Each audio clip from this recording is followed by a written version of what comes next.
Phone tapping కేసుపై BRS నేత RS Praveen Kumar సంచలనమైన వ్యాఖ్యలు చేశారు. ఫోన్ ట్యాపింగ్ అనేది నేరం కాదని, అది చట్టబద్ధమైన ప్రక్రియనని ఆయన అంటున్నారు.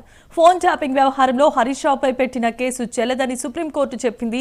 అయినప్పటికీ ఆయనను సిట్ విచారణకు పిలిచిందని ప్రవీణ్ కుమార్ మండిపడ్డారు. రాజకీయ నాయకులను వేధించడానికి ఏర్పాటు చేసిన సిట్ కు సజ్జనార్ చీఫ్ గా ఉన్నాడని కూడా విమర్శలు గుప్పించారు.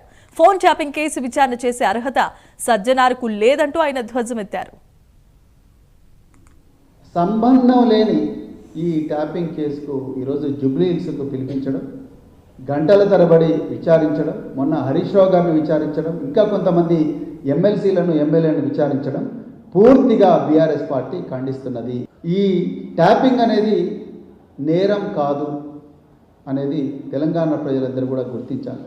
ఈ ట్యాపింగ్ అనేది చట్టబద్ధమే అని చెప్పి స్వాతంత్రం రాంగమునుపే 1885 సంవత్సరంలోనే ఆనాటి బ్రిటిష్ పాలకులు ఈ ట్యాపింగ్ కోసం ఒక చట్టం రూపొందించారు.